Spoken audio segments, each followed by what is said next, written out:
Now in our 26th year, a quarter of a century of service to the worldwide amateur radio community, we are This Week in Amateur Radio, your all-amateur radio and technology news magazine and bulletin service of the air. This is edition number 1358 with a release and air date of Saturday, March 8, 2025.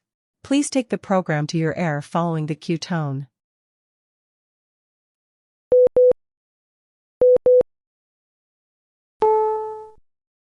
Heard on the high-frequency bands, regionally on local FM repeaters, on low-power FM, and streaming around the world as a podcast on the internet since 1993, we are This Week in Amateur Radio.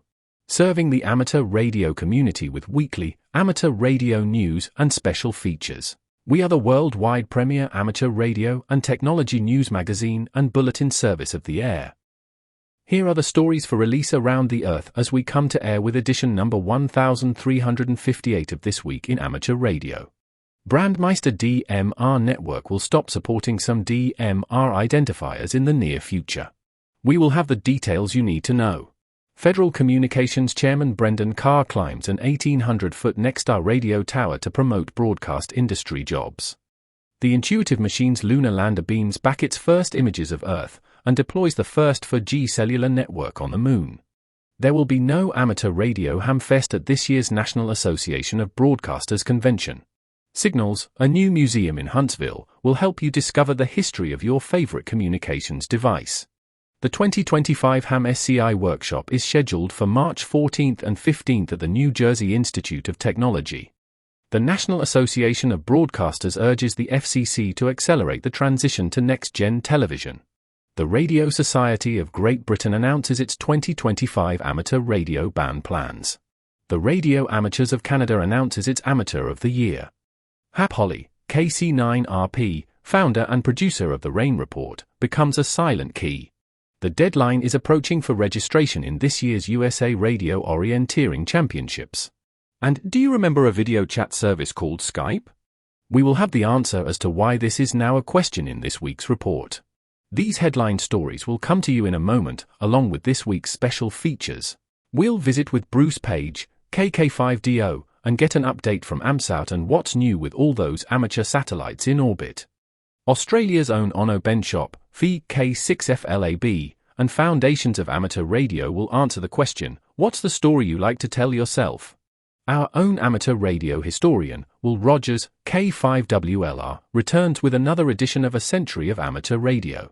This week will take us back to the early 1920s, when among a lot of other things, the US Navy was pressing for control of the airwaves again. We will hear all about this and more in this edition entitled Strays. We will stop by and visit with Bill Salyers, AJ8B in the DX Corner, with all the latest news on D expeditions, DX, upcoming radio sport contests, and more. That's all straight ahead as North America's premier amateur radio and technology news magazine and bulletin service, This Week in Amateur Radio, takes to the air right now. Reporting from our windy headquarters studio just outside Albany, New York, this is W2XBS. And reporting this week from amateur radio station K2MST inside the Museum of Science and Technology in downtown Syracuse, New York, I'm Chris Perrine, KB2FAF. Reporting from our bureau in Dallas, where it feels like spring already, I'm Tammy, KI5ODE. And reporting from our news bureau here in Naugatuck, Connecticut, where the wind has been blowing hard for days, I'm Steve Sawyer, K1FRC. Reporting from our news bureau in Lebanon, Tennessee, where we are going to hit 70 degrees this week, I'm Al Shepard, WK8W. And reporting from our news bureau in Knoxville, Tennessee, where we are getting the first little taste of spring, I'm Josh Marler, AA4WX. And reporting from a still too cold Troy, New York news bureau, I'm Eric, KD2RJX. And recording from our news basement here in Scotia, New York, where I'm getting ready for a hamfest, I'm Savo, K2SAV. Reporting from our news bureau in Salem, Ohio, this is Denny Haight, NZ8D. And reporting from our Catskill Mountains hideaway in the western part of New York State, where the grass is beginning to peek through the snow and the slush, and it's supposed to be pushing 60 degrees with sunshine for a few days this week. Hallelujah. I'm Don Hulick, K2ATJ. And reporting from our news bureau in Fayetteville, Arkansas, where we are starting to warm up to the idea of spring, I'm Will Rogers, K5WLR. With our lead story, I'm Chris Perrine, KB2FAF. The Brandmeister DMR network has announced that it's phasing out its support of certain radio IDs that do not comply with the Mobile Country Code, or MCC, numbering system. This means that by June, radio operators with certain DMR IDs will need to request new numbers to be assigned to their radios. The first phase of these changes will begin on the 1st of June, when Brandmeister will stop supporting 5-digit CAP Plus IDs. Starting on the 1st of January 2026, radios with 7-digit personal radio IDs that begin with the numeral 1 will also stop working on the network. In making this announcement, Brandmeister assured repeater operators that it will continue indefinite support of repeaters that have 6-digit radio IDs. Brandmeister said in its announcement in late February that this is an effort to address improperly numbered radio IDs, something Brandmeister has been trying to contain for 7 years. It said on its website the Brandmeister DMR platform is a constantly evolving system, requiring regular optimizations and maintenance to ensure its efficiency, reliability, and alignment with global open standards. New IDs can be obtained through radioid.net. For further instruction, visit Brandmeister at news.brandmeister.network. The Radio Society of Great Britain has released its band plans for 2025. The 2025 band plans can be found in the March edition of RADCOM. These incorporate further VHF and UHF changes in response to the increased demand that has been prompted by the new Ofcom amateur license and few from the 2023 International Amateur Radio Union Region 1 General Conference.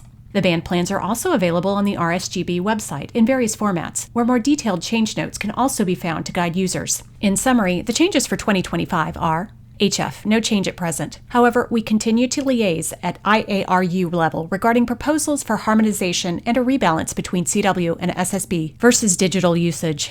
VHF, 3 additional 145 MHz FM gateway frequencies have been included. UHF, the 432 MHz narrowband sections have been simplified to a unified 2.7 kHz max bandwidth for all modes in line with IARU Region 1 changes. A raft of detailed changes cover gateway and repeater additions and band plan notes. These include a new class of 5 MHz split 70 cm repeaters and a pair of 9 MHz splits for emergency communications and community usage. Clearer provisions for other applications such as pagers and LoRa are included. Microwave, no change at present, but we have submitted options to the forthcoming IARU interim meeting in April regarding potential changes to the 23 cm band. A new license includes obligations to coordinate and to carry out an interference assessment. However, with the increasing numbers of repeaters and gateways, it is inevitable that coverage areas and some levels of low-level mutual interference will have to be accepted, as there is now minimal capacity left in 145 and 430 MHz. However, we would welcome greater use and innovation in the 50 and 70 MHz bands. As band plans do change over time, please ensure you only refer or link to the current ones on the RSGB website and remove any older ones you have locally. Unfortunately, we still note some websites and unofficial usage charts have obsolete information and urge that these are all removed. The latest band plan information, including the master Excel files, can be found on the operating section of the RSGB website. Please do not host copies on other websites, and if you are unsure, by all means contact the relevant Spectrum managers. You are listening to This Week in Amateur Radio, available to download as a podcast from anywhere on the web podcasts are available.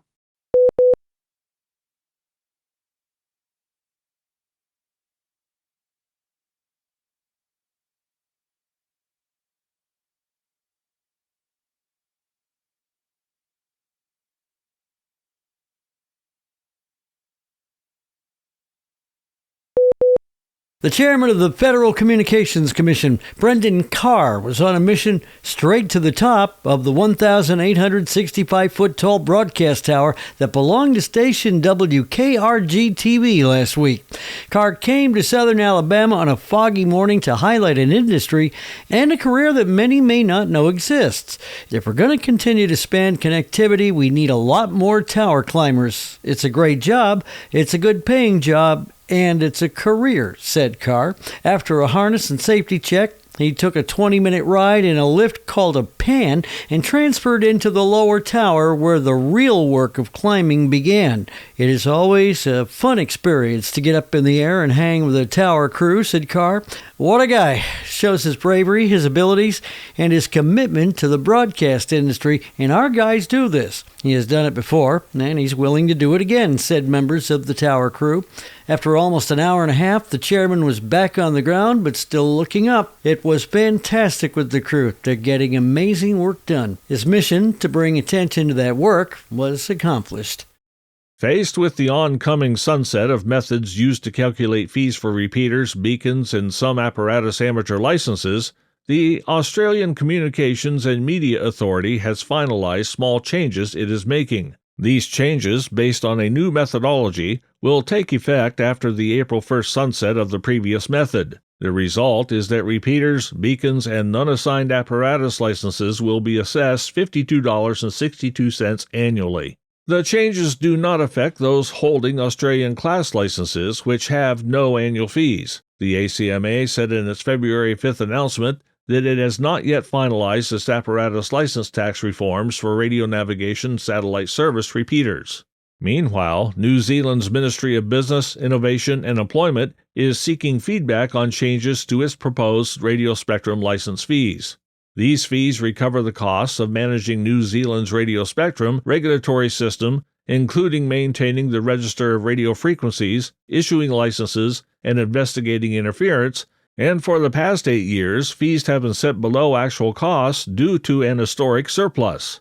As the surplus is nearly depleted, the regulator is adjusting fees to ensure full cost recovery. The proposed changes shift fees from an under-recovering level to full recovery.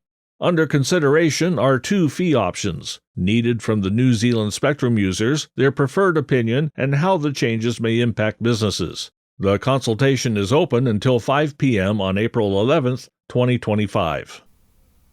The Athena lunar lander, manufactured by Houston, Texas aerospace company Intuitive Machines, shared its first selfies from orbit after launching at 0016 UTC on Thursday, February 27th from the Kennedy Space Center in Florida. The images released later Thursday show the 6-legged Nova C lander with Earth in the background. Intuitive Machines shared the photos within about 13 hours of the spacecraft launching to orbit aboard a SpaceX Falcon 9 rocket. The Athena spacecraft, which is on a mission known as IM-2, is now one of 2 American-made uncrewed lunar landers on their way to the moon's surface. Firefly Aerospace, also based in Texas, is operating its own spacecraft named Blue Ghost that is due to attempt a landing early Sunday after about a 45-day voyage. NASA is the primary customer on both commercial space flights, which are due to study different regions of the moon's surface to pave the way for astronauts to return as early as 2027 under the space agency's Artemis program. The NASA campaign is treating the moon as a vital pit stop for spacefarers to pause and fuel up ahead of the first crewed missions to Mars. The IM-2 mission is targeting a landing near a plateau known as Mons Mouton, which would be even further south than Intuitive Machines' first lander, Odysseus, which made history in February 2024. The mesa-like lunar mountain towers over a landscape carved by craters, including the Shackleton crater, a cold, dark region where water ice and other volatile materials that turn easily into gas are thought to be abundant. The main experiment aboard Athena is NASA's Prime 1, or Polar Resources Ice Mining Experiment 1. The dual instrument, composed of both a drill and a mass spectrometer, will excavate and measure lunar soil, known as regolith, to detect whether gases and accessible resources are present. Water ice, thought to be abundant in the region, once uncovered, could be extracted and used for drinking, breathing, and as a source of hydrogen and oxygen for rocket fuel to make future expeditions to Mars possible, according to NASA. Other objectives include testing a Nokia LTE 4G communications system and deploying a propulsive drone capable of hopping across the lunar surface.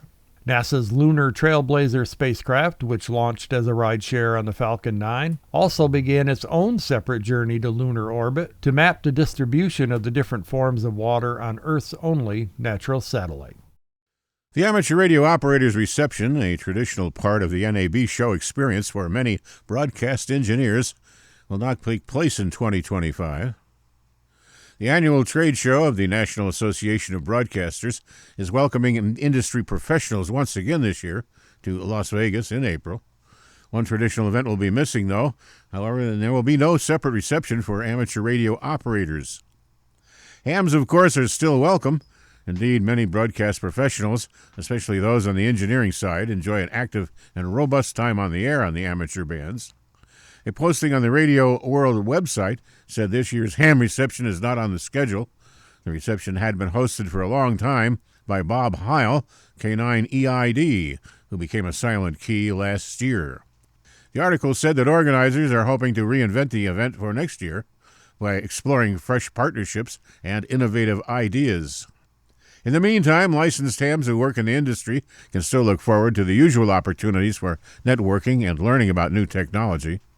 The NAB show takes place between April 5th and 9th at the Las Vegas Convention Center. On January 21st, voting was completed on proposal number 266 concerning the admission of the Libyan Communications Amateur Society to International Amateur Radio Union membership. With 52 affirmative votes required for approval, there were 61 votes in favor, no votes in opposition, and no abstentions. Accordingly, Proposal 266 has been adopted. Meanwhile, the first IARU Region 1 Monitoring System newsletter of 2025 has been published. The January edition highlights that almost 1,000 transmissions of powerful over-the-horizon radar signals were recorded in the HF amateur bands for January alone. Transmissions associated with the Russian-Ukrainian radio war continue to dominate reports as well. A new museum is opening in Huntsville, Alabama this week. Located on Pratt Avenue between Memorial Parkway and Church Street, the Signals Museum of Information Explosion will open its doors to the public at 10 a.m.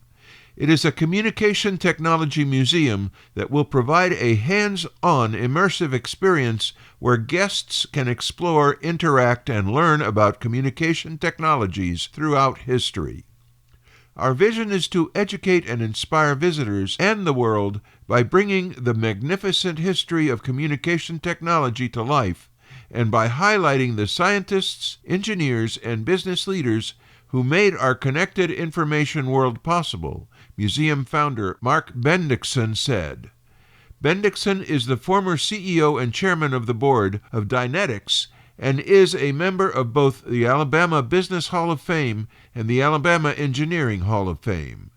The museum aims to preserve 2,000 artifacts of communications importance and celebrate the community's role in the development of computer technology.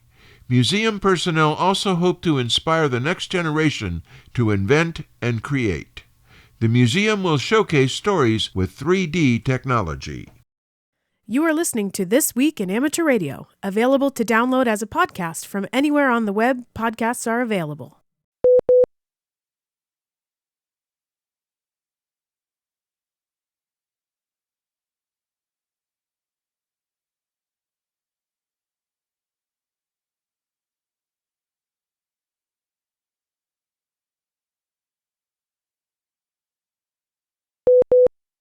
It is time for this month's Volunteer Monitoring Program report. The Volunteer Monitor Program is a joint initiative between ARRL and the FCC to enhance compliance in the amateur radio service.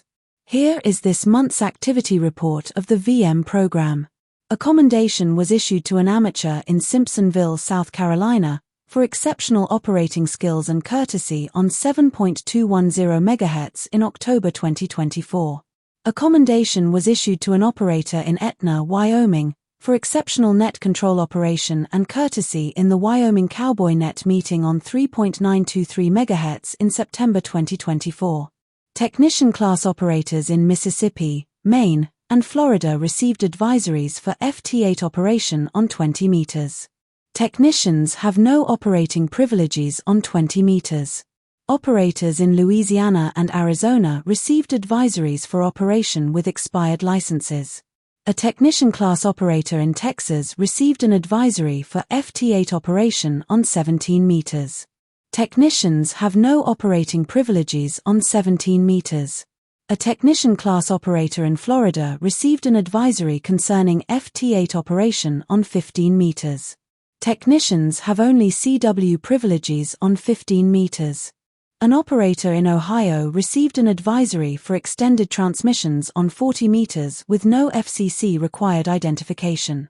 An operator in Virginia received an advisory for deliberate interference and harassment on 3.933 MHz in October 2024 and was advised of the FCC forfeiture amounts for such operation. The operator was also advised that such operation would be an issue in any license renewal proceeding. There were 2 case referrals from the FCC to the Volunteer Monitor Program, and there was 1 FCC meeting regarding interference. The total monitoring time for this report were 1,527 hours on HF frequencies and 1,835 hours on VHF frequencies and above, for a total of 3,362 hours. We thank Volunteer Monitor Program Administrator, Riley Hollingsworth, K4ZDH, for this report. After a 7-month closure, the Voice of America Museum of Broadcasting has reopened with more interactive displays and a more comfortable environment that's less crowded and cluttered. We concentrated heavily on infrastructure, said Jack Dominic, the museum's executive director. The museum used a $500,000 state capital grant and stretched it with volunteer or low-cost labor. Visitors will see fewer walls, better lighting at displays, carpeting throughout, and a new HVAC system providing air conditioning to the building for the first time in its history. We pulled out miles of electrical cable made out of cloth and steel. We put in all new wiring and LED lighting throughout the building. We have a ventilation system and no more humidity, Dominic said. To make it easier for wheelchair-bound patrons, ramps were added, steps were removed, a new paved parking lot was added, and bathrooms modified to meet requirements of the Americans with Disabilities Act. While those structural changes were being made, board member, curator, and docent Leland Lee Height was focusing on the exhibits themselves. The museum complex provided communications worldwide during the World War II era through 1994, when the station stopped broadcasting after it was decommissioned. The Tylersville Road station had 6 200,000-watt transmitters and 24 high-directional antennas at its peak, used to send broadcasts to Africa, Europe, and South America. The museum showcases that history and includes collections and exhibits from the VOA Bethany Station, Media Heritage's Greater Cincinnati Museum of Broadcast History, the Gray History of Wireless Museum, and the Westchester Amateur Radio Association's control room. I have first-hand knowledge of how people react to exhibits, signage, and videos, Height said. We try to make exhibits easy, simple, but still informative. Noting that people like to play with things, Height made improvements to the listening stations for original, vintage WLW, and VOA broadcasts. We needed to make them more inviting, he said. To do that, the larger touchscreens were added throughout the museum, so people no longer had to use a mouse to navigate to the broadcasts they were interested in. Several really comfortable chairs were added. Lighting changes were added at other exhibits by putting in drop ceilings and focusing the lights just on the exhibit instead of the entire room. A museum has a message. It might not be obvious if we don't do the exhibit right. I'm an engineer, but I'm not creating an exhibit for engineers, Height said. I want it to work for my wife, who is not an engineer. I want people to understand the exhibit. Added to the museum is a sound effects Foley room. Visitors can use 50 different sound effect devices to hear wind, rain, surf, and gunshot. Original news broadcasts made and transmitted by the VOA from the 1940s through 1990s are also accessible. Among them are the Kennedy assassination and the first man to walk on the moon. These are all things meant for you to come in and play with, Dominic said. There is an area focusing on the broadcast history of Cincinnati and Dayton. For example, Cincinnati was one of the first cities to use radios for police cars. The display features call boxes placed on streets. Visit the Modern Radio Lab to learn how Wi-Fi, Bluetooth, and cellular work. Walk the Coast Guard Courier Hallway to learn about the world's largest radio broadcasting ship. Check the VOA Museum's webpage for days and hours you can visit. Registration is open for AMSAT's 8th Annual Workshop, March 14th and 15th, 2025, at the New Jersey Institute of Technology in Newark, New Jersey. John Ross, KD8 IDJ, is here with more. Ham Radio Science Citizen Investigation, HAMSCI, serves as a means for fostering collaboration between professional researchers and amateur radio operators. The theme of the two-day workshop, HAMSCI's Big Year, celebrates the community's achievements, including the festivals of eclipse ionospheric science during the 2023 annular and the 2024 total solar eclipses. Attendees will have an opportunity to review findings from these and other projects, including the HAMSCI Personal Weather Station, radio wave propagation, modeling, data management, and visualization techniques, the applicability of HAMSCI's research to amateur radio operations, and the continuing relationship between professional and citizen science. The keynote speaker is Bob Interbison, NQ1R, the Director of Marketing and Innovation for ARRL. Interbison will share his vision for a more active and engaged amateur radio service, exploring how the ham radio community can inspire others to develop a deeper understanding for wireless communications.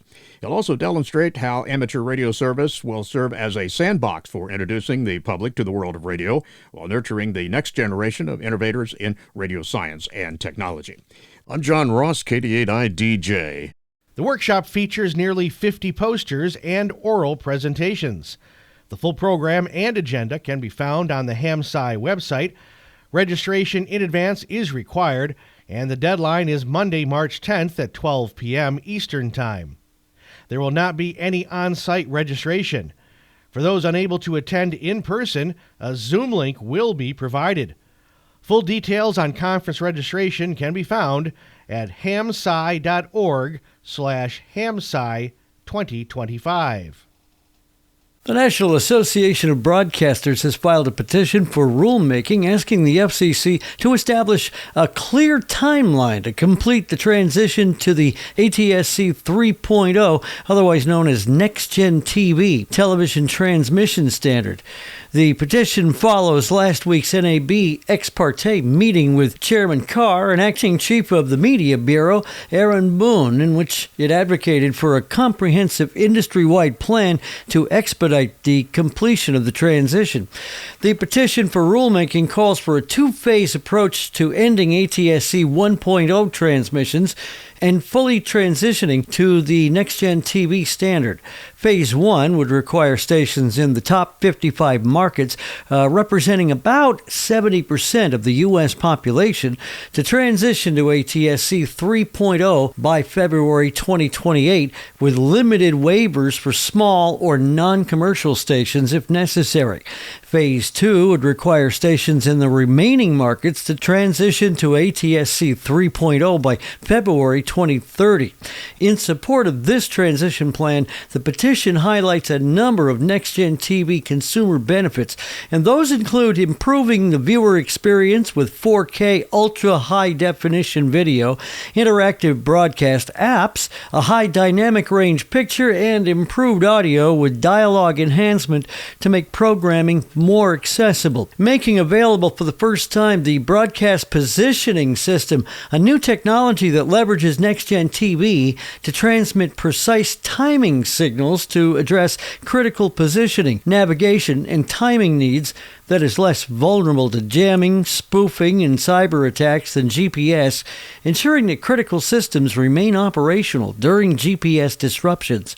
Unlocking the broadcast internet, which can be used to relieve content delivery network congestion for high-demand streaming programming, deliver time-sensitive information to first responders in heavy crowd situations where mobile networks are overloaded, expand distance learning and telehealth accessibility, and enable many other datacasting applications. Disseminating advanced emergency information during national disasters and other emergencies, and ensuring continued public access to popular content as the ability to offer 4K high dynamic range transmission of sporting events and so on may determine whether these events will remain available free of charge over the air or if they'll migrate to pay services that deliver a higher quality experience than the current ATSC 1.0 standard permits. In the petition, the NAB notes the other rule modifications will be necessary to complete the transition, including updating the broadcast television transmission standards set forth in Section 73.618 2 of the SEC's rules, modifying the DTV tuner rule to ensure all television sets have NextGen TV tuners, and updating, to the extent necessary, the FCC's rules on MVPD carriage of broadcast TV signals. Now, to facilitate the transition, the petition also asks the FCC to eliminate the substantially similar simulcast requirement prior to its current July 17, 2027 sunset date to enable and encourage broadcasters to develop unique ATSC 3.0 content. The question now is whether and when the Commission might launch a rulemaking to address these protocols. Notably, Chairman Carr has signaled his support for setting a date certain for a successful transition to NextGen TV. Any such rulemaking would be subject to public comment and possibly White House review following the February 18, 2025, Ensuring Accountability for All Agencies executive order. With ATSC 1.0 increasingly showing its age in a rapidly evolving competitive landscape, many broadcasters are looking forward to putting the transition to NextTV behind them. Keeping the amateur radio community around the world informed, you are listening to This Week in Amateur Radio. Available worldwide as a podcast from our web at twiar.net.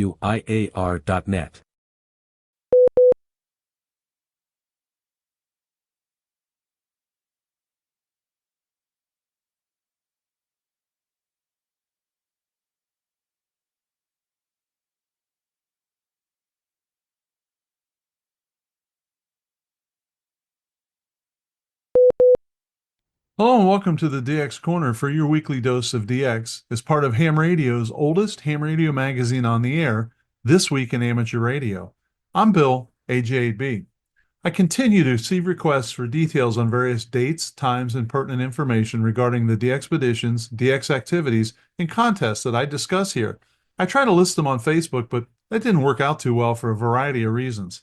So, I'm going to make the DX Corner available via the DX Mentor YouTube channel every Saturday at noon.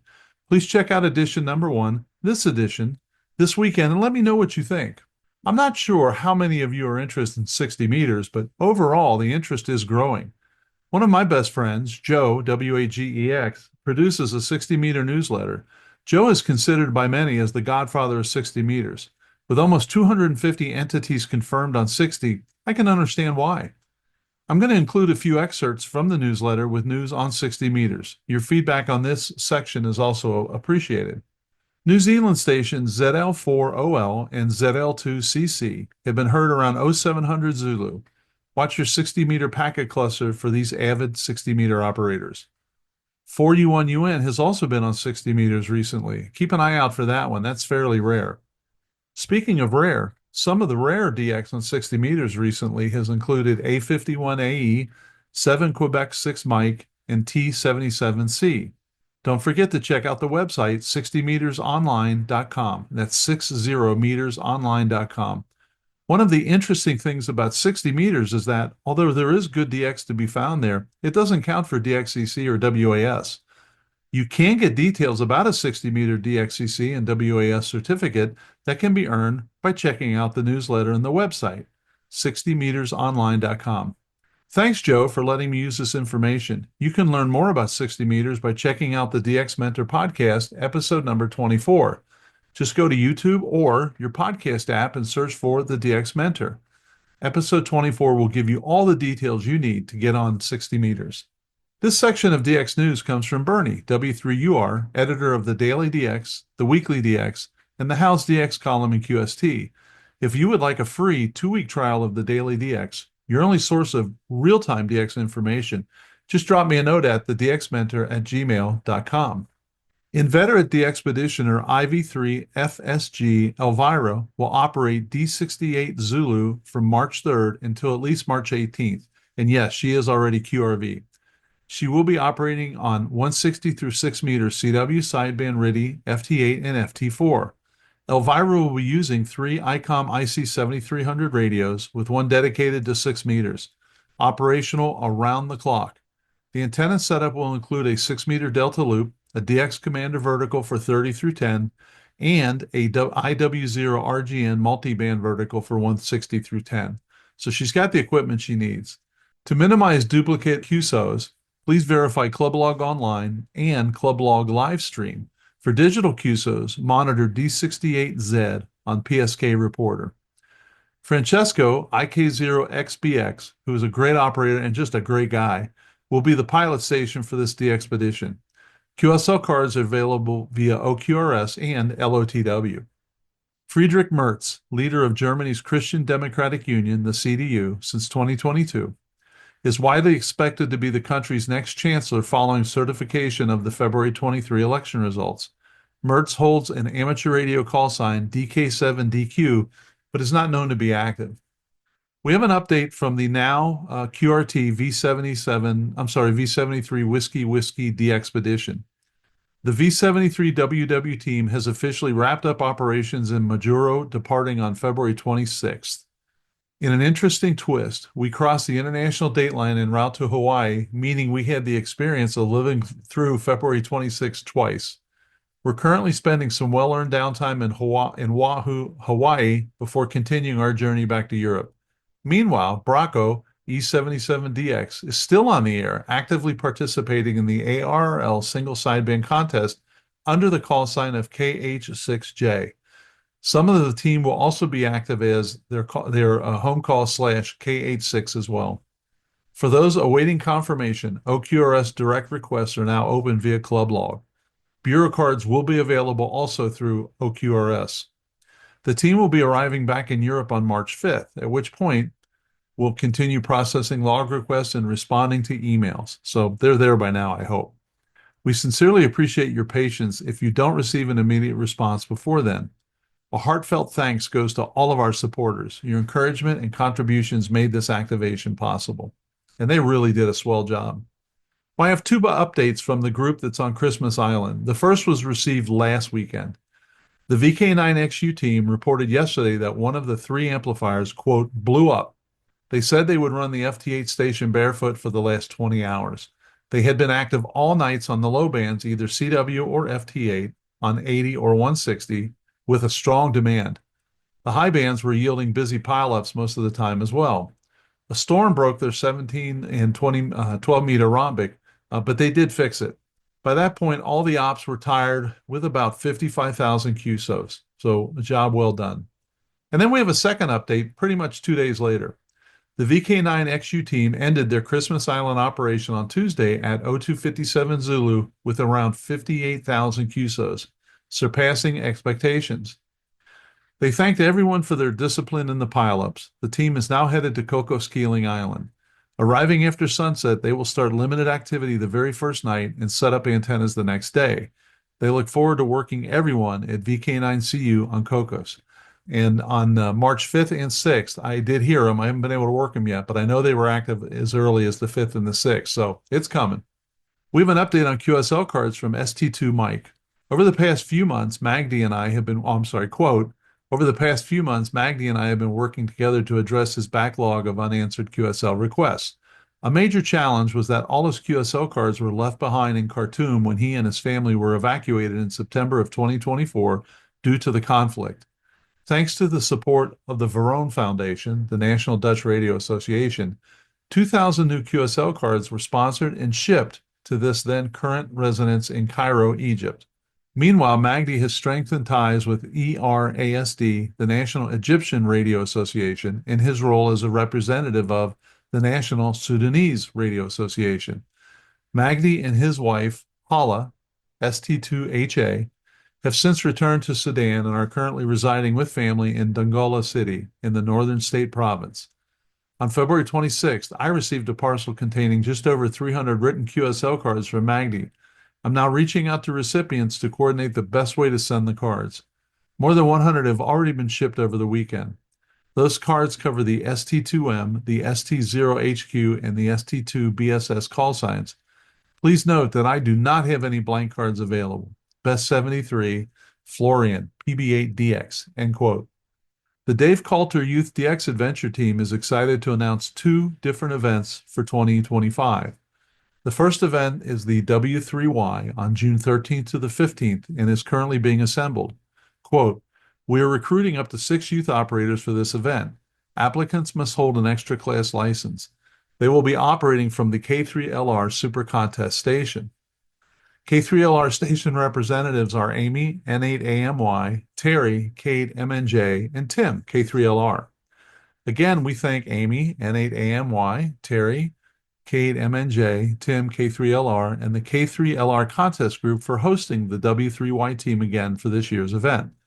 Additional thanks goes to DX Engineering and the Dayton Amateur Radio Association for their financial and other support for this effort.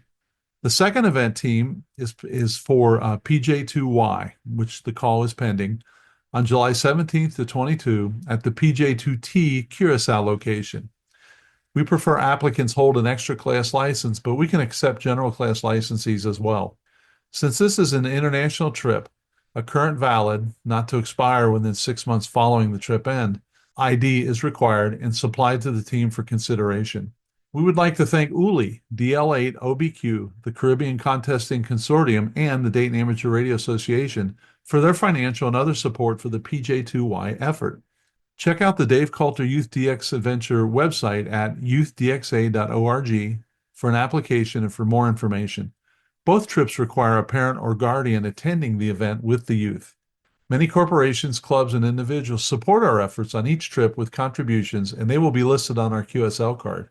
And you can see us at the Dayton Hamvention YDXA booth in Building 4. The DX Adventure team is embarking on a DXpedition to the Andaman Islands, which is AS-001 as a designator, as VU4AX from March 10th to March 20th, 2025. And in fact, about the time you're listening to this, they're going to be getting on their airplanes and headed there. The team, consisting of 12 experienced operators, will be active around the clock on multiple bands from 10 through 160, including the WARC and 60-meter bands, using CW, sideband, and digital modes. They will operate 6 stations, transporting 1.15 kilogram of meticulously prepared equipment to ensure the best possible experience. The DXpedition aims to provide a rare opportunity for QSOs, especially for USA operators, as VU4A ranks number 28 for the USA and number 53 worldwide. And yours truly needs it as an all-time new one, so I'm really pulling for these guys. The team is supported by 3 experienced pilot stations, and this is the who's who of pilot stations. W2IRT Peter, E21 EIC Champ, and Bjorn ON9 CFG. They will closely monitor propagation conditions to maximize the chances of contacts with stations across the U.S. Updates and contact details for the pilot stations can be found on the DX Adventure website, which is dx-adventure.com. The DX Adventure team looks forward to making a QSO with you from VU4, South Andaman Island. The DX Mentor Team podcast recently interviewed the DX Adventure team. When that's available, which should be this weekend, I will let you know and you can check it out. Or you could just subscribe to the DX Mentor podcast or DX Mentor Facebook page or the YouTube channel, and you'll be updated automatically. So there's my shameless plug. Please send me an email if you need details or anything, or you have any questions, or you have any thoughts, or something else you'd like to hear about. Until next week, this is Bill, AJ8B, saying 7-3, and thanks to my XYL Karen for her love and support. I hope to hear you in the pile-up soon. You're listening to North America's premier amateur radio and technology news magazine of the air. We are This Week in Amateur Radio, distributed worldwide at twiar.net.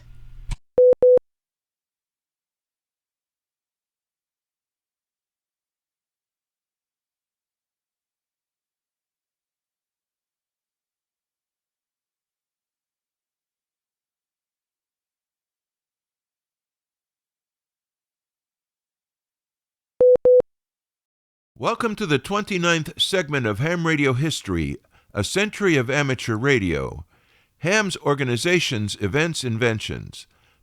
I'm Will Rogers, K5WLR. Our great appreciation to Chris Cadella, W2PA, for allowing us to use his website in the production of these segments. Now, sit back, relax, and enjoy the next chapter of Ham Radio History. Strays, the 20s begin. If you've been following along, you know that strays is a word hams used in the early years to mean static or other noises caused mostly by nature that would interfere with reception of signals. QST adopted the word as a heading for a collection of unrelated short topics of interest. In the first issues, they were all grouped together and sometimes would take up a full page or more. Today, Strays lives on in QST, but distributed around the magazine in smaller numbers. Chris Cadella adopted the concept for this ham radio history blog as a good way to similarly collect unrelated but interesting topics from the period, particularly ones that are too short for their own posting, which don't fit logically within another nearby posting. So here we go. Diamond Sign. As 1920 began, Warner asked ARRL members to send their ideas for a symbol to represent the organization. After many submitted designs were considered, an official ARRL emblem was adopted by the board of directors and announced in July. The well-known diamond, framing an elemental radio circuit still in use today. We all know that our emblem must be chaste in design and color, distinctive and symbolic of our work. These qualities, we feel, are well represented in this insignia, wrote Warner. It would be used for all matter of league business, but its immediate purpose was as a lapel pin to be worn at gatherings. Now we will know each other. As quickly as we can get these distributed, they will become the sign of a hail fellow well met to amateur radio, a brother ARRL man, he added. Later in the issue, an ad appeared for the sign of the fraternity, an emblem in extra heavy rolled gold and black enamel on a pin or lapel mount for $1.50 postpaid. Maxim Mentor. Not quite 1 year after the reopening, ham radio was fully revived and bracing for growth. QST grew to reach 100 pages in September 1920, a size not seen for almost 3.5 years. The calls heard section expanded to 2.5 pages. As the post-war influx of new hams accelerated, Maxim wrote about embracing beginners. Maxim's appreciation for mentoring is probably one of the reasons for QST beginning a new column, The Junior Operator, conducted by Guy Entwistle, meant to help newcomers get started in amateur radio. A late starter himself, he had only begun learning about radio 10 years earlier, already in his 40s, and it was the help of more experienced operators who got him going. Most amateurs were beginners back then, and amateur radio was much simpler too. An aerial, water pipe ground, loose coupler, and a crystal for a receiver, and spark coil, fixed gap, and photographic plate condenser for a transmitter. Maxim was becoming concerned that because the average station had become so much more complex, there was a growing gap between the experienced hams and the beginners. A sort of aristocracy is built up, and this is not a healthy condition, he wrote. And he believed it was also in the best interest of the established experienced operators to encourage beginners to get involved. As a practical matter, there is only one air, and we must all use it in common, he noted. The experienced amateur cannot work if the inexperienced amateur is not willing to cooperate, just as the inexperienced cannot function without the cooperation of the experienced. From the start, Maxim's constant interest had been in traffic handling. He still believed that it was the main draw in amateur radio, and without it, interest would wane. If all activity were just conversation, conditions on the air would be intolerable because of interference. Traffic handling possesses a charm and a pull which is never ending, he wrote. Although a visionary, he failed at this point to envision the rich variety of amateur radio activities yet to come. 2 firsts in the 6th. Maxim traveled to California in late summer to attend the 1920 Democratic National Convention in San Francisco. While there, he also addressed a meeting of the San Francisco Radio Club, never before having visited an amateur radio organization on the West Coast. For the first time in our history, the Atlantic sat down at the same table with the Pacific, and each was able to see the kind of man the other was, wrote Warner. For years we have read of each other, but had never seen what the other fellow looked and acted like. We understand Mr. Maxim listened in at Brother McGowan's station. We envy him the privilege of hearing a 6 call. It and the 7 have never entered these ears of ours thus far. This refers to D.V. McGowan 6MC, vice president of the San Francisco Radio Club. One difference Maxim noted from the East Coast clubs was that the West Coasters charged dues.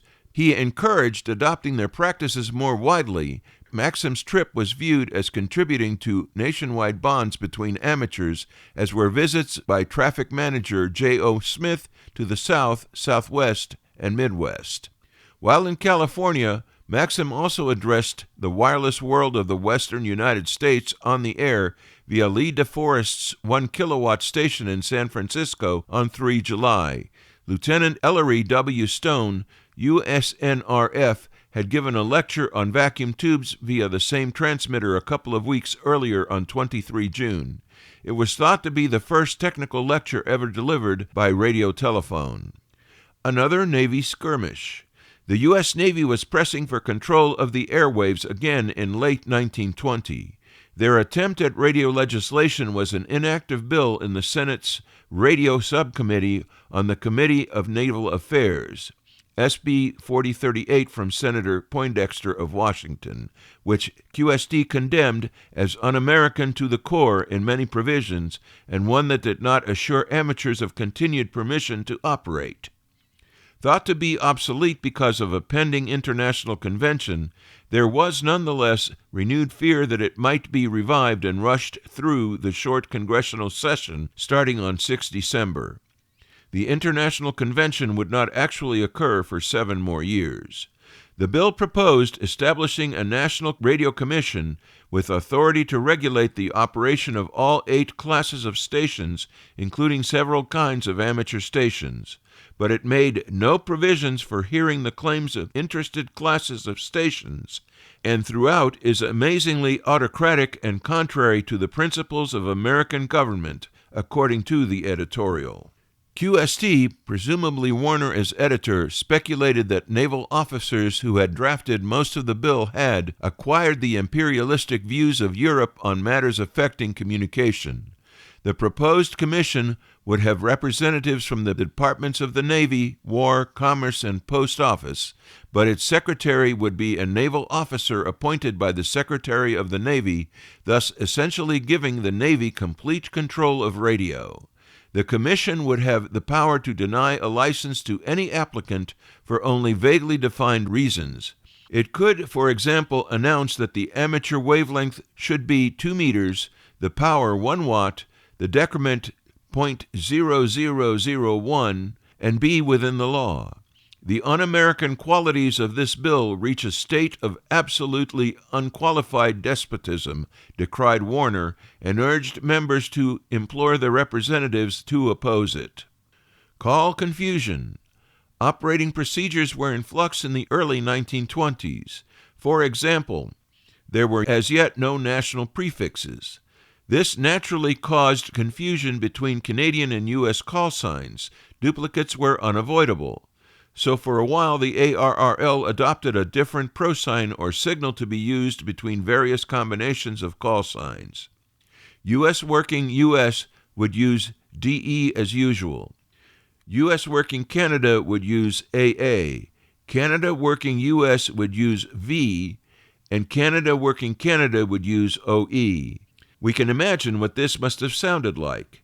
With only 2 countries to contend with, it was just the beginning. The old man meets Maxim? The old man defined SOL as sure out of luck, which is what you were if you missed the ARRL Midwest Convention in St. Louis in December, where he met many well-known hams for the first time.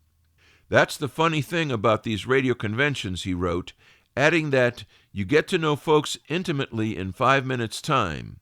He described seeing HPM by surprise when the crazy elevator behind me exploded again, and another bunch was disgorged into the room.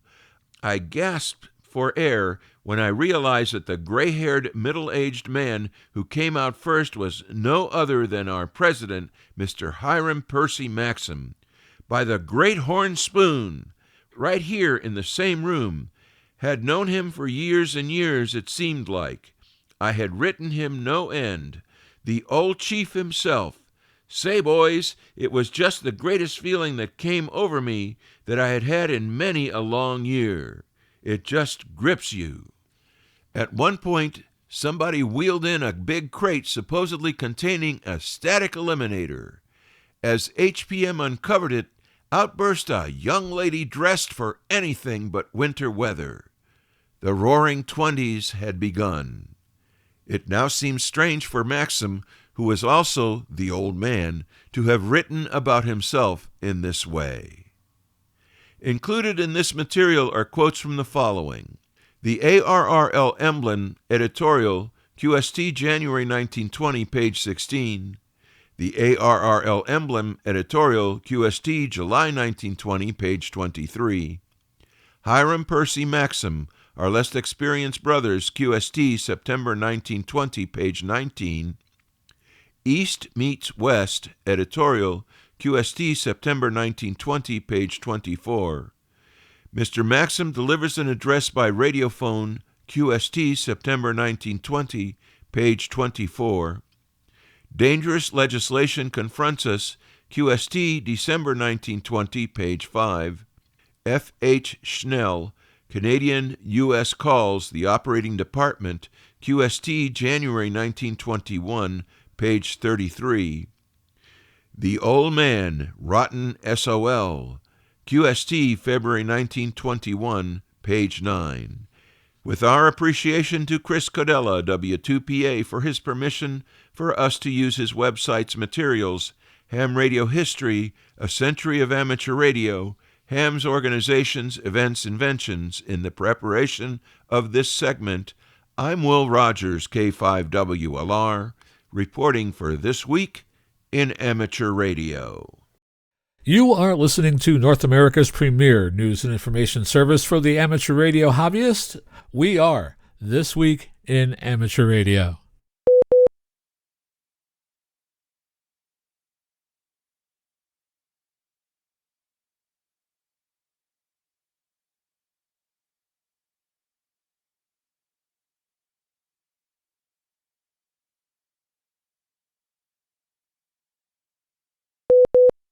Momentum is building for ARRL's Ham Radio Open House, an amateur radio event for clubs to put their most technological foot forward and show the public the true modern state of amateur radio.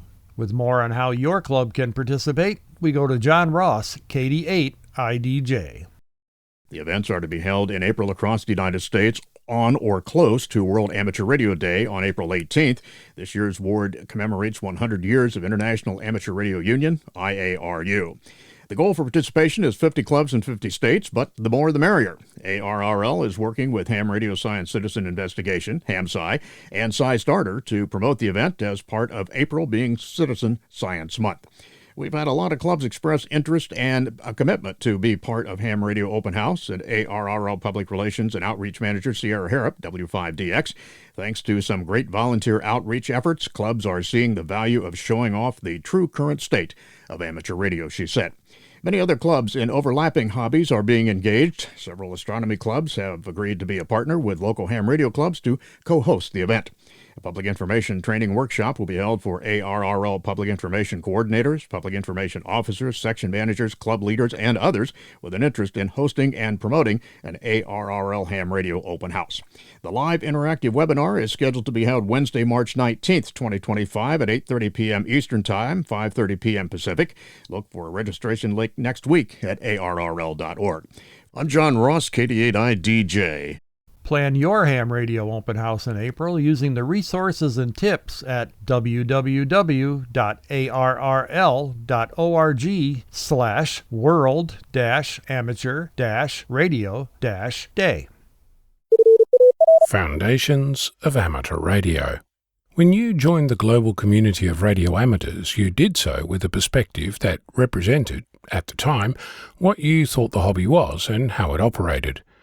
Since then, years, months, even days ago, that perspective has shifted in both subtle and obvious ways. One of my local amateur radio clubs, Ham College, was specifically formed to provide amateur radio education and license exams. It's where I went to get my foundation license in 2010, and it's where many of the local amateurs have been taught over the years. For years I've been semi-regularly visiting Ham College during their foundation course sessions. The purpose of my visit is to share what it's like to be an amateur, what things you don't really know about before you get licensed, and what things to look out for when you are. In general, I talk about how to find the rest of the community, what you can expect, and what to do with your license once you pass the exam. I try to cover the highlights without overwhelming the audience, who technically are not yet amateurs at the time I'm sharing my thoughts. I talk about the endless variety of amateur radio activities, from activating anything that's not moving, or anything that is, depending on the level of adrenaline required, through contesting, camping and bushwalking, antennas, endless antennas, and electronics. I talk about low power versus high power, and about community expectations in relation to upgrading to a real license. In case you're wondering, a real amateur license is any amateur license, including the foundation license I hold, the introductory license. In my view, ultimately, this is your hobby, where you decide when and how much you want more responsibility, and decide to pursue what this means for you. I discussed that the amateur radio community is global, attracting people from all walks of life, from submariners to scientists, from tow truck drivers to teachers, aged from 9 to 90, across all languages. I also touch on some of the less fun aspects of our hobby, specifically bullies. Over the years, you've heard me discuss diversity, equity, and inclusion in our community, and also how there is a vocal minority who make it their mission to present obstacles to anyone who is different in any way. As I've said previously, the only antidote against this intimidation is to call it out and make your views heard. This is not in the spirit of amateur radio, rather than change the dial and move on. In case you're wondering, changing the dial does nothing to address the issue and has a lasting effect on anyone else on frequency who might feel, or worse, has been threatened by the bully. I also point out that this obnoxious behaviour is an exception, even if you feel personally attacked, and what you might do and whom you might talk to. For the record, my door is always open. Another example of what I discuss is the local amateur news, and the weekly net for new and returning amateurs. F-Troop, midnight UTC on Saturday for an hour. A place where you can ask questions and discuss your issues with a supportive international community of amateurs. As you can tell, I am not shy in voicing my opinion, although I set myself a limit of 15 minutes. Of late, I've been wondering what other things might be of interest to someone who is just taking their first steps on their amateur radio adventure, hours away from taking their exam. What kinds of things would you have liked to know when you started your amateur journey? Get in touch. My address is cq@vk6flab.com. Don't be shy, express your opinion. It's the only thing that changes the world. What do you want the amateurs of tomorrow to know today? How would you equip yourself if you had the chance to start again? I'm Ono, Victor Kilo 6, Foxtrot Lima Alpha Bravo. Alan Boyd, VE3AJB, Radio Amateurs of Canada President and Chairman, has announced the selection of Mike Kelly, VE3FFK, as the recipient of the RAC Amateur of the Year Award for 2024. With over 5 decades as an amateur, Mike, VE3FFK, has volunteered countless hours as a member of the Ottawa Amateur Radio Club.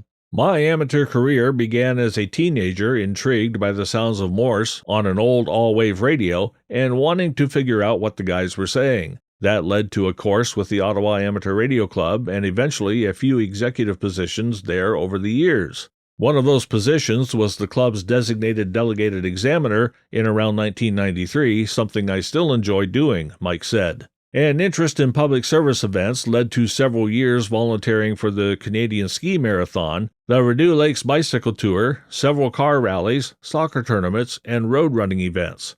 Other interests including bicycle mobile HF and VHF operating and portable operation before it became as popular as it is today. Radio Amateurs of Canada sincerely congratulates Mike Kelly, VE3FFK, on his appointment as Amateur of the Year for 2024.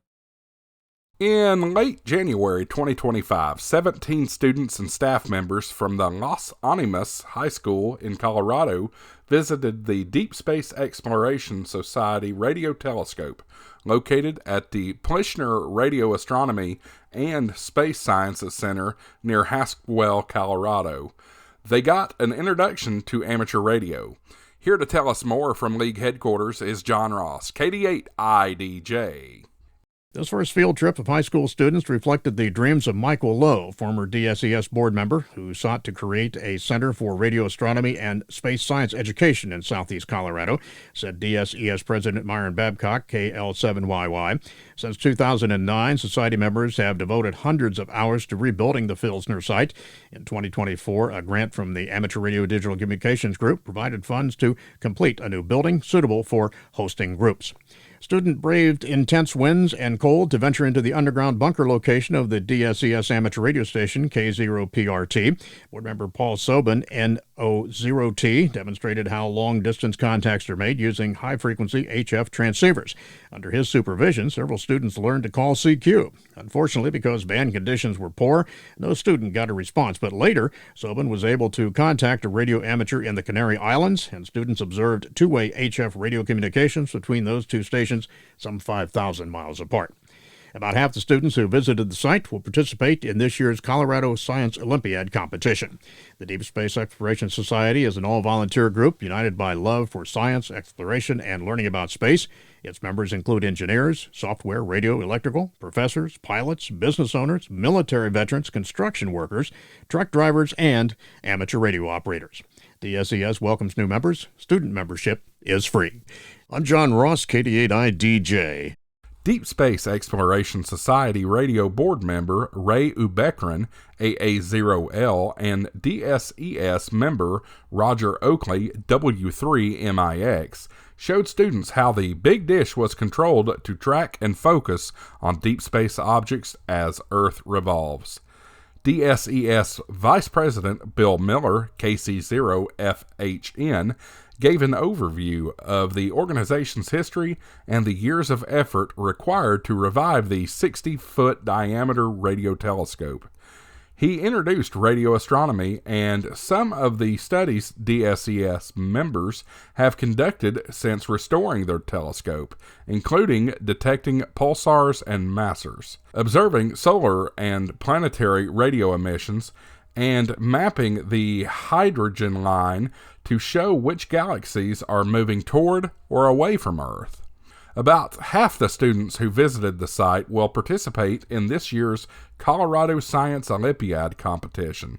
Jennifer Poynton, Science Olympiad coach and LAHS counselor, said she wanted the students to see the Plishner facilities and learn how DSES can provide opportunities for research and mentorship in astronomy, radio, electronics, and engineering. You are listening to This Week in Amateur Radio, available to download as a podcast from anywhere on the web podcasts are available.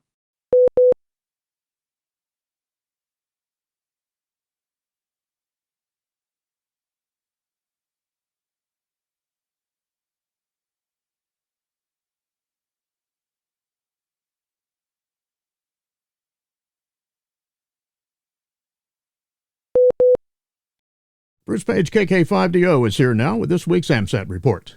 Bruce? Thanks, John. Back in January 2022, a group of satellites were launched.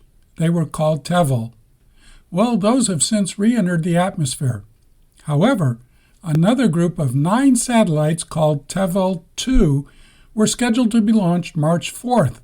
We've not heard if they are operational yet. When they are, their FM repeaters all have the same downlink of 436.400 MHz and an uplink of 145.970 MHz.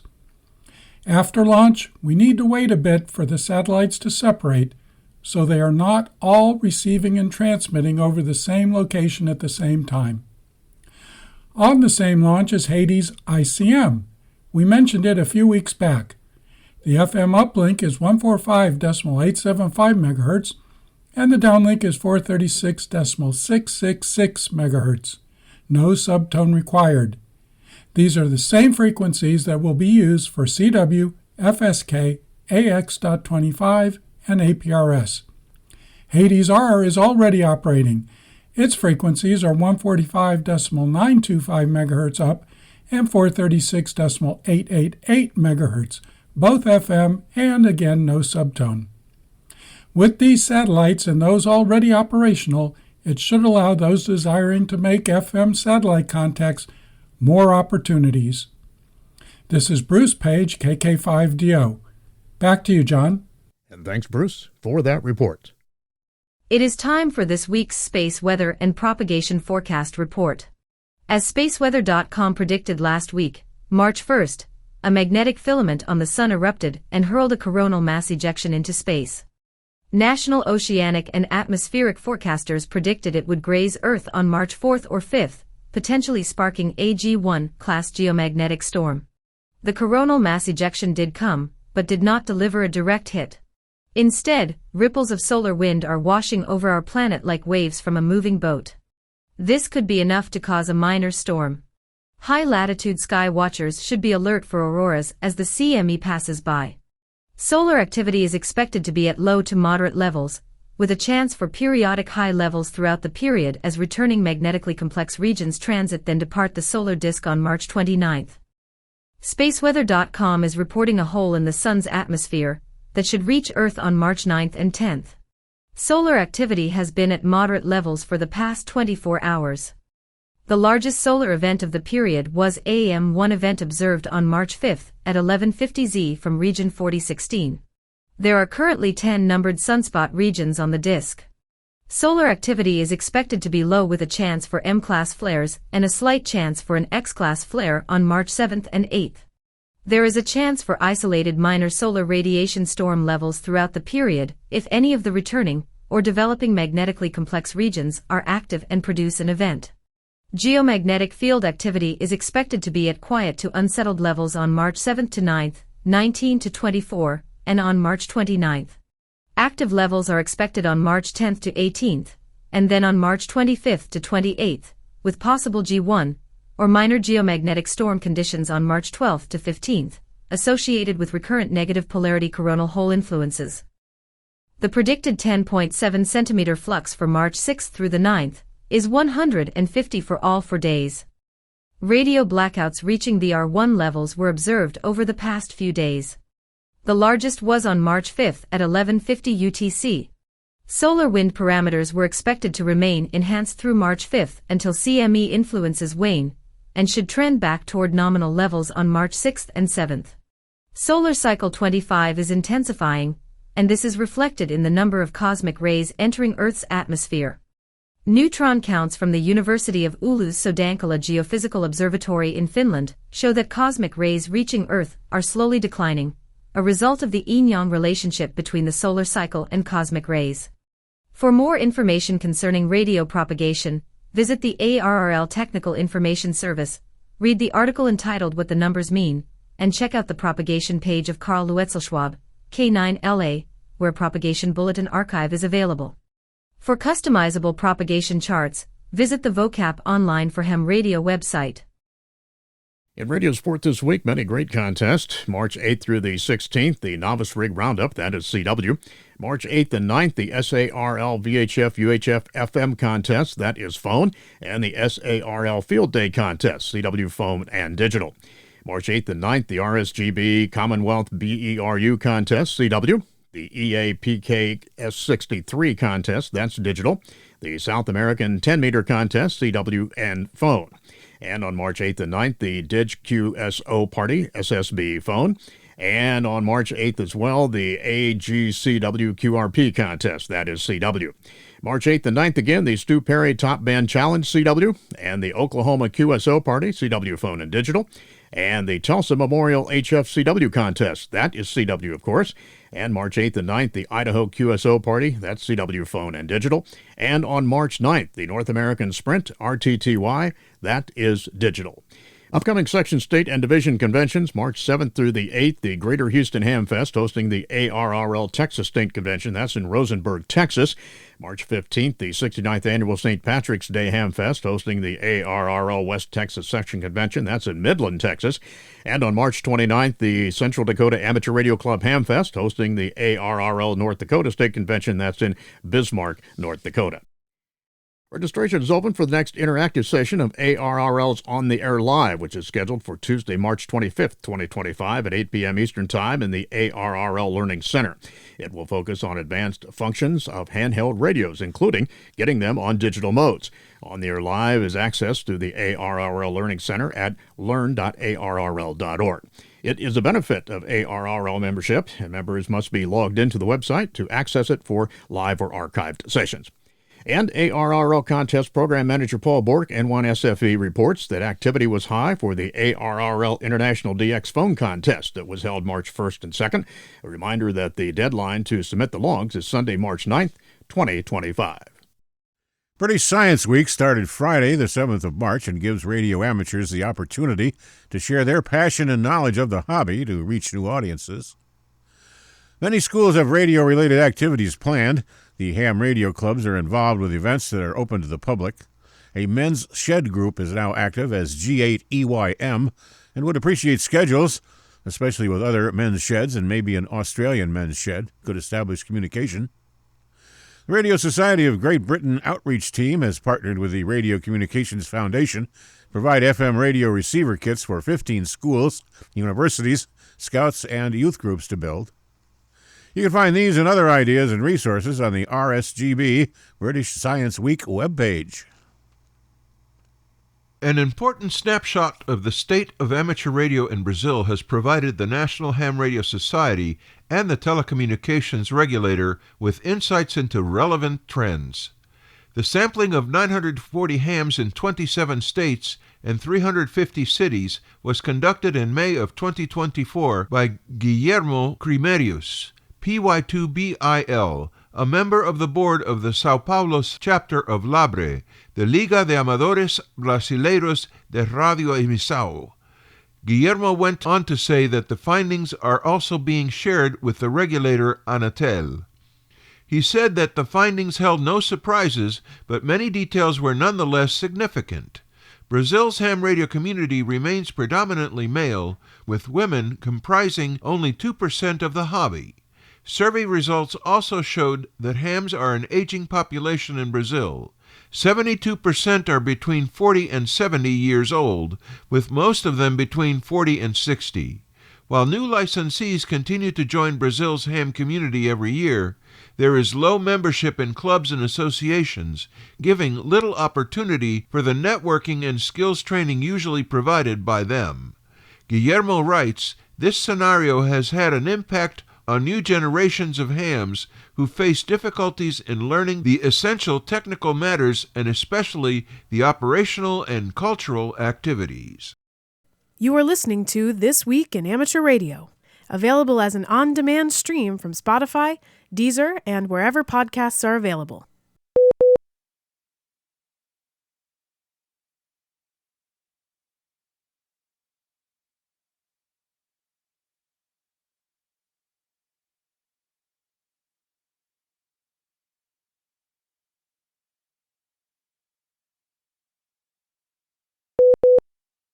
This story is one that affects us here at This Week in Amateur Radio.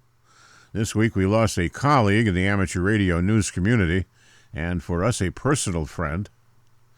Alanson Hap Holly, KC9RP, retired founder and moderator of the weekly amateur radio feature magazine, the Radio Amateur Information Network, better known by its acronym, the RAIN Report, is now a silent key. Holly passed away February 24th, 2025.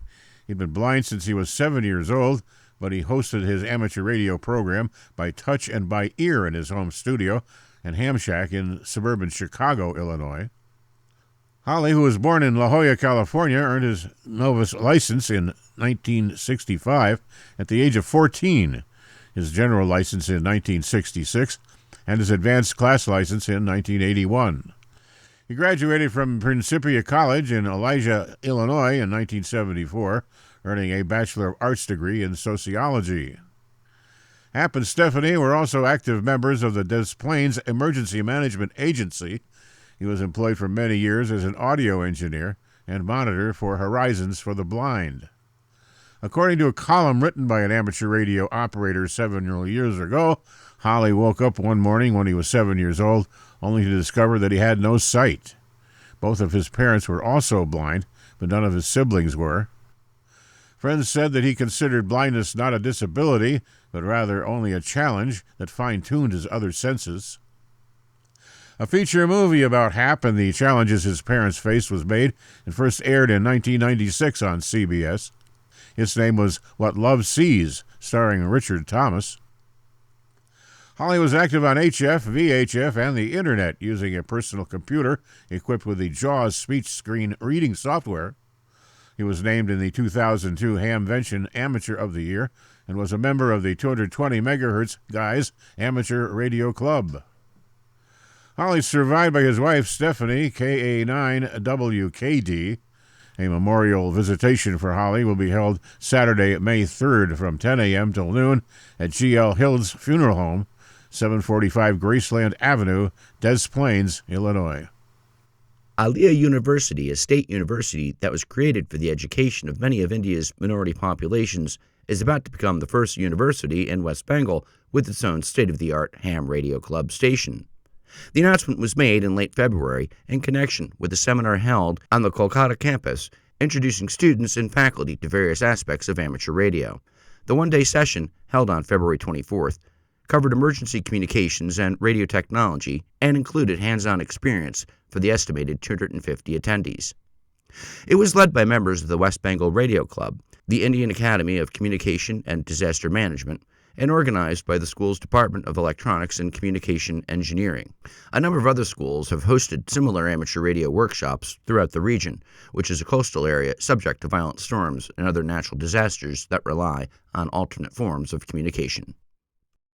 The David Sarnoff Radio Club in Princeton, New Jersey will operate Special Event Station November 3 Papa on Pi Day, March 14th, 2025. The event celebrates the March 14th, 1879 birthday of Princeton's most famous resident, physicist Albert Einstein, best known for his equation E = mc squared, which states that energy and mass are the same thing in different forms. Why call it Pi Day? If you take the distance around a circle, the circumference, and divide it by the distance across the circle, its diameter, you always get the number 3.14, the value known as pi, which also happens to be the date of Einstein's birthday. November 3 Papa will be using CW and single sideband, two modes in existence during Einstein's lifetime. 14.031 CW, 14.314 upper sideband, 7.031 CW, and 7.227 megahertz lower sideband from 2 p.m. to 9 p.m. Eastern Daylight Time, or 1300 to 1900 UTC. The DSRC will also be monitoring the club's repeater, 146.46 megahertz, for local contacts. To receive a special event QSL card, send a self-addressed stamped envelope along with your QSO information, call sign, state abbreviation, band, UTC time of contact to Bob Urich, WA2BSP, 104 Knoll Way, Rocky Hill, New Jersey, 08553. Registration begins mid-March for the 24th USA National Radio Orienteering Championships. John Ross, KD8IDJ, is here with more. This year's event takes place on June 18th to the 22nd in the Wahari Mountains of North Carolina and will be hosted by the Backwoods Orienteering Club, BOK, at Morrow Mountain State Park.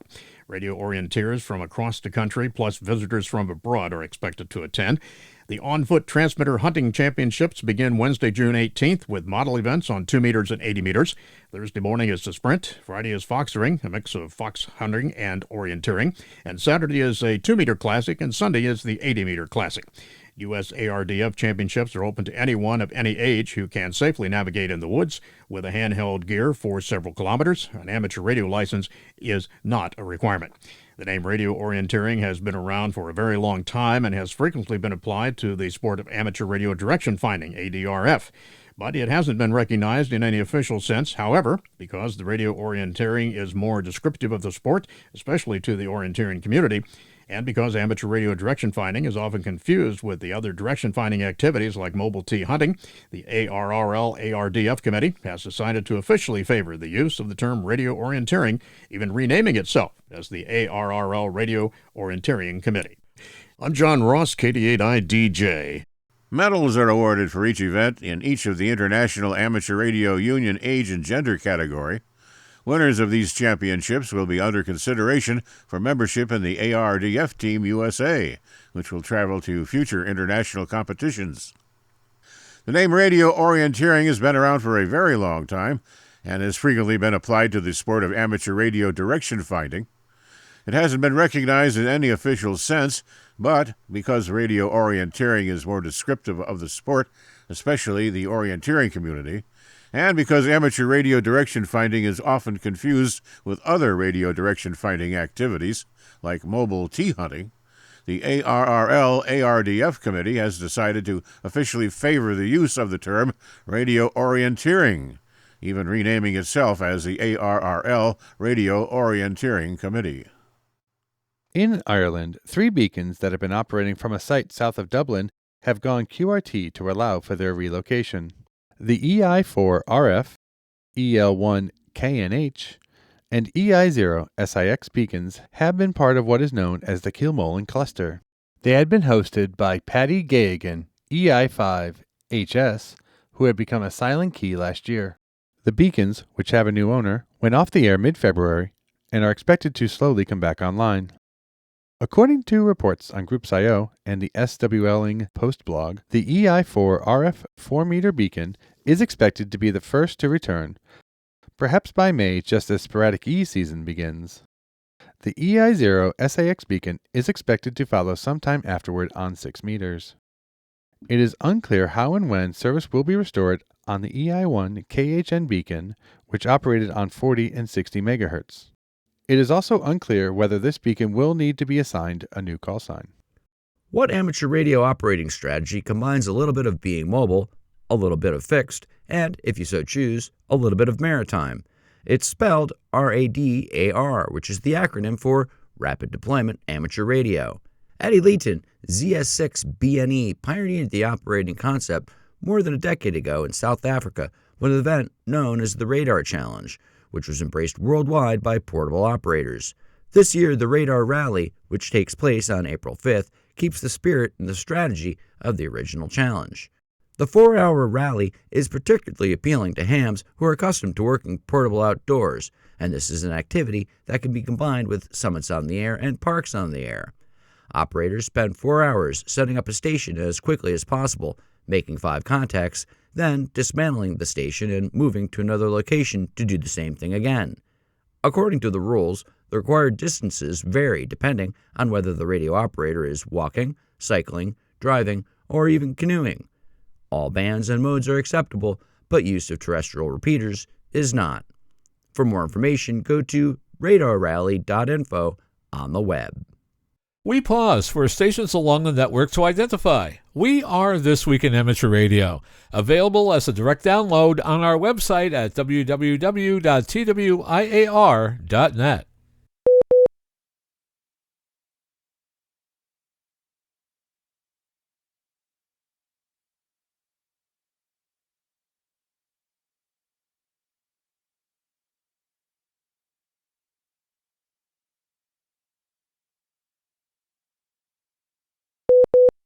It's time once again for AMSAT satellite shorts from all over, and we begin this week with a total lunar eclipse that'll happen overnight between March 13th and March 14th, 2025.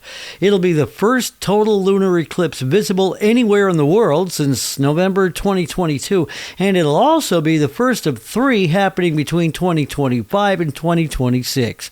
During totality, the peak phase of the eclipse, the moon will turn a deep reddish-orange hue, earning it the nickname Blood Moon. This effect happens because Earth's atmosphere scatters shorter wavelengths of light from the sun while allowing longer wavelengths of red and orange hues to be refracted into Earth's umbra, the darkest part of Earth's shadow. When these longer wavelengths strike the moon, they can make it appear red, similar to how the sky appears red during sunrise and sunset. Totality will last for an impressive 65 minutes, beginning at 0726 UTC on March 14th. And our final short for this week is news that GOES 19 will replace GOES 16 as the operational GOES East weather satellite, and that'll happen on April 4th, 2025. Between 17 March 25 and 1 April 25, the GOES 16 satellite will undergo a minor east-west station-keeping maneuver, drifting from its current operational longitude of 75.2 degrees west to a new operational longitude of 75.5 degrees west. And during this time, the GOES East broadcast will continue from GOES 16. This 0.3 degrees west shift is expected to induce minimal change in received signal strength for ground stations employing properly aligned small aperture antennas. GOES 19 also begins its drift maneuver, drifting from 89.5 degrees to 75.2 degrees west, a 1 degree per day shift. On April 1st, GOES 19 arrives at 75.2 degrees west, then GOES 19 product checkout at its new location commences. A SpaceX Falcon 9 rocket has launched dozens of satellites on the company's 13th small-sat rideshare mission to a sun-synchronous orbit. The launch occurred on Tuesday, March 4th. Among those satellites is Hades ICM 1.5 Pocket Cube satellite, whose main mission is to act as an FM voice repeater. It can also repeat FSK-derived modes like FT4 and FT8. As there is a small empty space available, it will be used to carry out an experiment by Smart IR Graphene Engineering Innovation Center, University of Manchester, consisting of a very low-power active radiator to be tested on space conditions. The data for this experiment will be transmitted in a specific data packet in the telemetry. This experiment is the same as the one in SO-124. This experiment will be delivered to AMSAT EA for integration and will be operated by AMSAT EA, being all its data public and open. Hades ICM will offer licensed radio amateurs around the world the opportunity to relay FM voice and AX25, APRS 300, and 1200 BPS communications. FSK-derived transmissions and modes like FT4 and FT8 are also supported. As an improvement from previous missions, maximum power is now 0.25 watts when the battery is charged. The amplifier uses battery energy, allowing easier QSOs with handheld antennas like Arrow or Elk and less sensitive receivers. The satellite will also transmit telemetry with its status and CW messages. This all will be achieved by implementing a SDR-based repeater.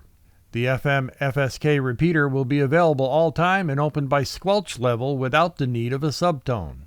With this satellite, we also put into use the amateur VHF and UHF satellite subbands, helping to secure them for the community in the future. Proposing a UHF downlink and planning a launch on SpaceX Transporter 13 into a 500 to 600 kilometer polar orbit. A downlink on 436.666 MHz has been coordinated by the International Amateur Radio Union. Gerald E. Jerry Murphy, K8YUW, passed away on February 25th, 2025. He was 88 years old and the founder of the Hurricane WatchNet. With more on his life in amateur radio, we go to our field reporter, John Ross, KD8IDJ. According to a statement released by current HWN manager Bobby Graves, KB5HAV, Murphy, then 28 years old, was stationed at the U.S. Naval Mobile Construction Battalion Center in Davisville, Rhode Island in 1965. During his time off, he handled countless phone patches and messages to and from military deployed personnel as a member of the Intercontinental Amateur Radio Net, IARN, on 14.320 MHz. But on Labor Day weekend 1965, Hurricane Betsy was moving through the Bahamas, and many people were asking about this storm. There was so much interest in what the storm was doing and that it created a major disruption in the IARN activity, said Graves. Murphy suggested to the then net manager to move those interested in the storm up 5 megahertz to get them off the net, and the net manager agreed. Marcy Rice, KZ5MM, located in the Canal Zone in Panama, followed Murphy, and together they established the first Hurricane Watch Net on 14.325 megahertz. ARRL Great Lakes Director Scott Yonley, N8SY, has known Murphy for decades. Murphy was a longtime resident of Lakewood, Ohio, and I've known him for almost as long as I've been a ham. He was always a talented guy with a strong military background that made you feel just like you had enlisted in the Marines, said Yonley. But in most cases, he was just looking out for you and amateur radio. The Northeast Ohio Skywarn program was born directly to the work that he did, and as a testament to the devotion that he gave to it, it still shows strongly that in Northwestern Ohio, Skywarn program is still going strong today. I'm John Ross, KD8I-DJ. Graves issued a personal message on Murphy's passing, saying, "Jerry, thank you for creating this great organization. Your vision, care, compassion, without a doubt, has helped many before, during, and after these dangerous tropical cyclone events. I'm thrilled your legacy from the Hurricane WatchNet lives on. Rest in peace, my friend." Murphy managed the Hurricane WatchNet until February of 1988. He continued to serve as assistant net manager until he retired in March of 1991. Scientists are developing solar cell satellites as a potential early warning system for geomagnetic storms, which can disrupt technological systems on Earth. These sails, which harness sunlight for propulsion, could enhance space travel and improve forecasting for space weather events.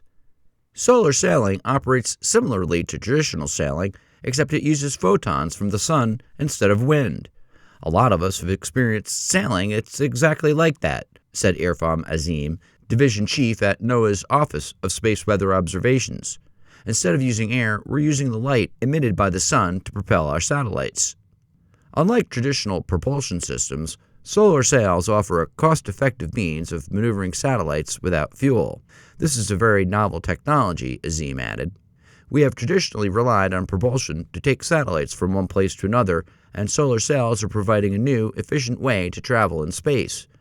NOAA's satellites play a vital role in space weather monitoring, gathering data that helps issue warnings for potentially disruptive solar flares. Currently, satellites like NASA's Advanced Composition Explorer and NOAA's Deep Space Climate Observatory track the solar wind, a stream of charged particles from the sun that can interact with Earth's magnetic field. Although current monitoring provides some advance notice of geomagnetic storms, scientists aim to improve lead time by positioning satellites closer to the sun through NOAA's Space Weather Next program. One major advantage of solar sails is their ability to travel beyond the Lagrange 1 point, or L1, a location about 932,000 miles from Earth where satellites currently observe the sun. L1 provides a semi-stable orbit for persistent sun monitoring, Azim explained. But if you want to go further, you need chemical rockets. Solar sails offer a cost-effective alternative for moving upstream. By positioning satellites further ahead in the solar wind, NOAA estimates they could improve geomagnetic storm lead times by 50%. At the American Meteorological Society's annual meeting, NOAA provided updates on the Solar Cruiser project, a collaboration with NASA. The full-scale solar sail, set to span 17,793 square feet, is under construction. The spacecraft will include 4 sails, each built separately with completion expected by February 2026. NOAA aims to secure a rideshare launch by 2029. I'm most excited about the complexity of integrating different disciplines, Azim said. Advances in material science and other fields are helping us push space weather monitoring to the next level. You are listening to This Week in Amateur Radio, available to download as a podcast from anywhere on the web podcasts are available.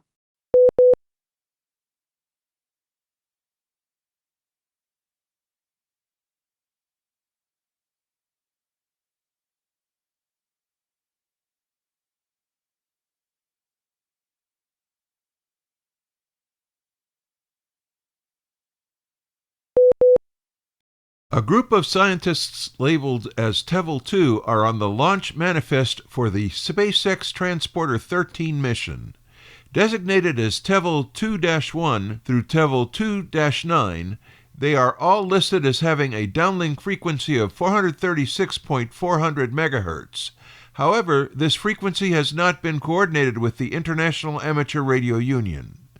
One may assume that these satellites will operate in much the same manner as the first series of TEVEL satellites, launched in January of 2022 and now decayed from orbit. These satellites were activated individually and carried FM repeaters with the same 436.400 MHz downlink and an uplink frequency of 145.970 MHz. However, there is no official word from the satellite sponsors as to their plans for this new series of satellites. Yet another satellite on the Transponder 13 manifest is Neela, a 3U CubeSat built by Hex 20 Labs and students of Marian Engineering College, both in India. The builders of this satellite requested a UHF downlink for 9600 BPS GFSK AX25 telemetry. However, the IARU declined the request because they deemed the project commercial and not qualifying for use of amateur frequencies. ARRL Honorary Vice President Frank Butler, W4RH, celebrated his 100th birthday on March 6, 2025.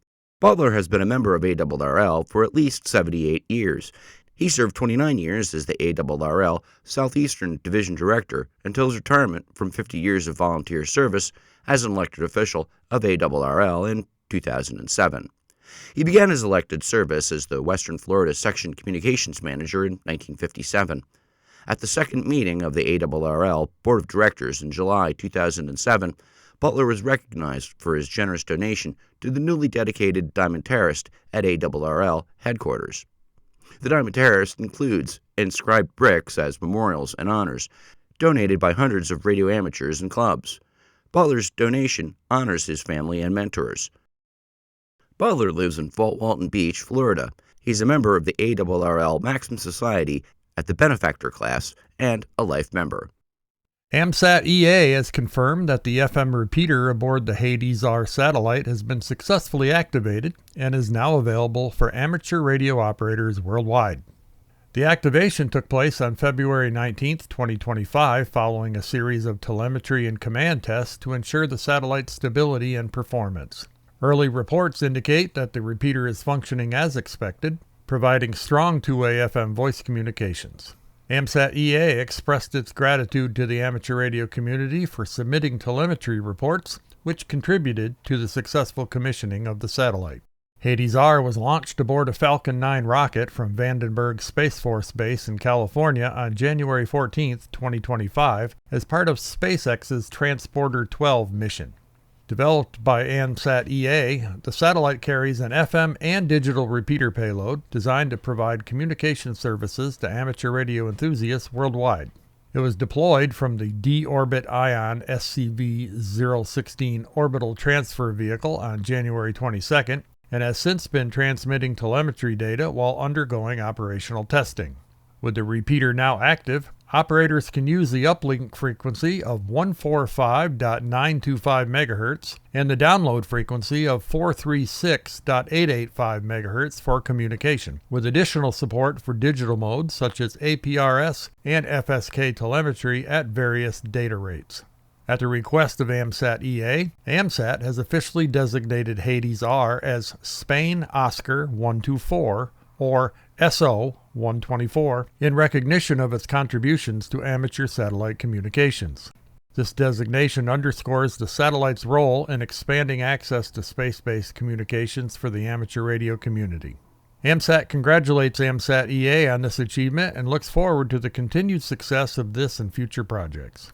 Meanwhile, amateur radio operators eagerly anticipate the upcoming launch of Hades ICM on the Transporter 13 mission in March 2025, which will further enhance satellite-based communication capabilities. It's early in the game for the newly organized nonprofit DX India Foundation, but the team already has announced ambitious plans to increase India's presence on the DX map. As part of its mission to activate rare islands on the air, conduct de-expeditions, and provide DX and Parks on the Air chasers with a chance to work different entities in India, the team has its sights set on Arnala Island, IOTA number AS169, which is near Mumbai.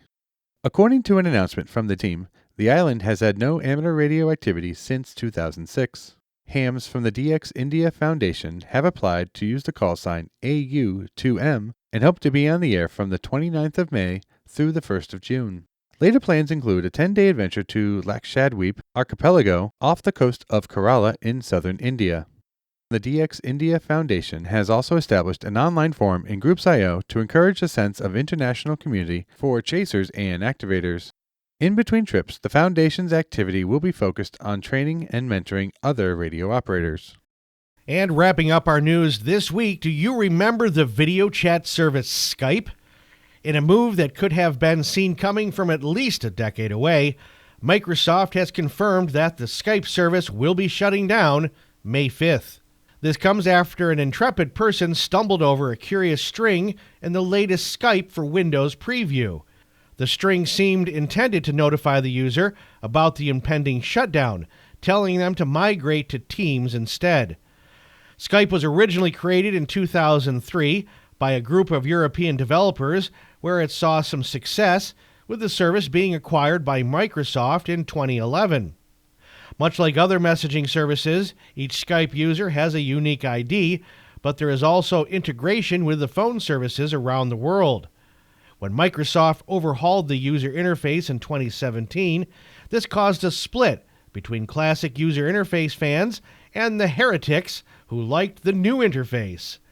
With Microsoft not really finding a way to stop the bleeding of users by this time, and with its nascent Teams service enjoying success despite any complaints anyone might have about it, it seems that now the time has come where Skype will be put out to pasture.